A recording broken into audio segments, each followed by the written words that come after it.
নমস্কার বন্ধুরা, যে যেখান থেকে আমার ভিডিওটি দেখছেন আশা করি সবাই ভালো আছেন, সুস্থ আছেন।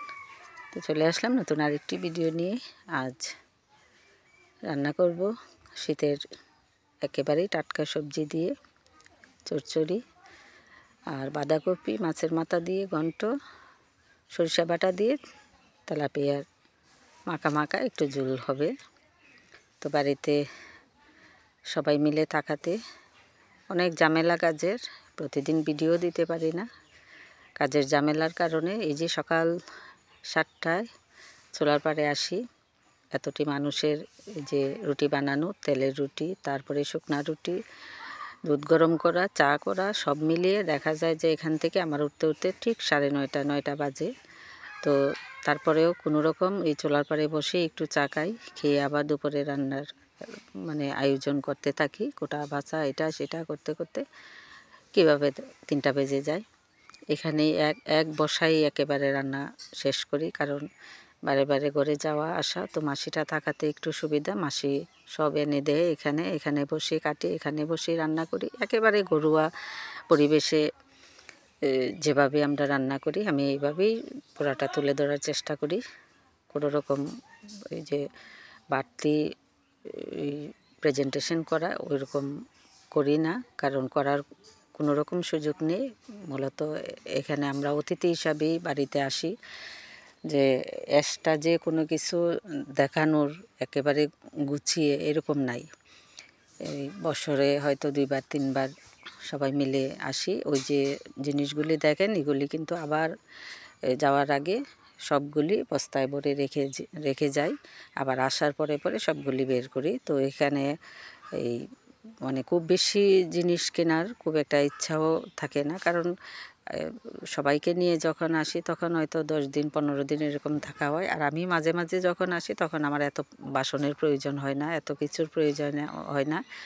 আমরা 2জন মানুষ, হ্যাঁ, 2টা তাল 2টা বল এরকম হলেই চলে, যার কারণে এতটা পরিপাটি করে কোনো কিছু করতে পারি না। হয়তো আপনারা মনে মনে ভাববেন যে যাই দেখাই সব এলোমেলো, বা গ্রামের বাড়িতে যাই হয় যারই এটা এলোমেলোই থাকে আমার মনে হয়, কারণ গ্রামের বাড়ি তো গ্রামের বাড়ি, এটা তো আর শহর না যে খুব গুছিয়ে পরিপাটি করে প্রেজেন্টেশন করে তারপরে দেব। আর এভাবেই মনে হয় ভালো লাগে, যেভাবে গ্রামে মানুষ জীবনযাপন করে পুরোটাই আমি তুলে ধরার চেষ্টা করি। আর এক কাজে তো আসলে বসে থাকি না, দেখা যায় রান্না করতে বসছি তো ছুটাছুটি করতে হয়। রান্নাটা বসিয়ে মাসিকে দিয়ে যাই, হয়তো ঘরে একটা কাজ থাকে, এগুলি করি। সব মিলিয়ে একটু ব্যস্ততার মধ্যেই আছি। তো আমাকে একজন প্রশ্ন করেছিল, এই যে কড়াইটার মধ্যে রান্না করি, কড়াইটা কেন আমি পাল্টাই না। তো পাল্টাই না, পাল্টানোরও সুযোগ নাই। আর কালির চুলা, লাকড়ির চুলা পাল্টিয়ে কী হবে বলুন তো?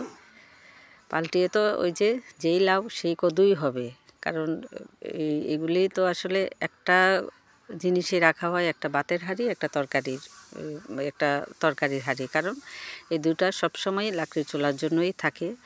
আর অন্য আরেকটা নতুন নিয়ে আসলে তো এরকমই হবে, কারণ আমার পক্ষে সম্ভব না যে এগুলি প্রতিদিন খুব মেজে ঘষে পরিষ্কার করে রাখা।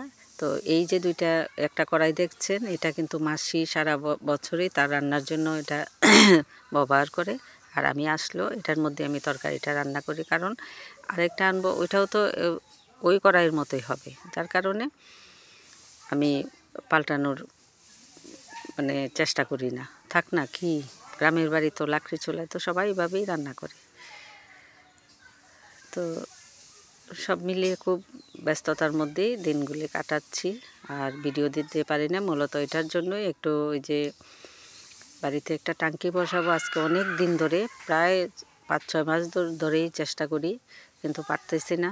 এই যে লোক পাই না, গ্রামের বাড়ি চিনিও না এতটা, কারণ বাড়ি পর্যন্তই সীমানা, এর বাহিরে কোনো কিছু চিনি না, যে ইচ্ছা করলেই ডেকে নিয়ে আসবো। তো এবার আরেকজনকে দৌড়ে তারপরে নিয়ে আসছি। তো এই ভিডিওটাও আপনাদেরকে দেখাবো, কাজটা চলতেছে, কাজটা চলার মধ্যেই এই পরবর্তী একটা ভিডিও নিয়ে আসবো এই কাজের, পানির লাইনটা যে দিতেছি। তো আমার মাসি আমাকে দেখুন পিছন থেকে সাহায্য সহযোগিতা করতেছে, আর ও না থাকলে আসলে এতগুলি রান্না বান্না বাসন টাসন মানে পরিষ্কার করা আমার পক্ষে অসম্ভবই, কারণ একা দুইজনেরটা ঠিক আছে, কিন্তু সবাই মিলে যখন আসে না তখন খুব ঝামেলা হয়। আবার এটার মধ্যে একটা আনন্দও আছে যে শীতের দিনে গ্রামের বাড়িতে সবাই মিলে একসাথে যাই, রান্না করি না করি, খাওয়ার মজাটাই আলাদা। এটা একমাত্র বাড়িতে থাকি বিদায় বুঝি, এছাড়া বোঝার কোনো উপায় নেই। তো আজ এই পর্যন্তই। ভালো থাকবেন, সুস্থ থাকবেন, আমার পাশে থাকবেন।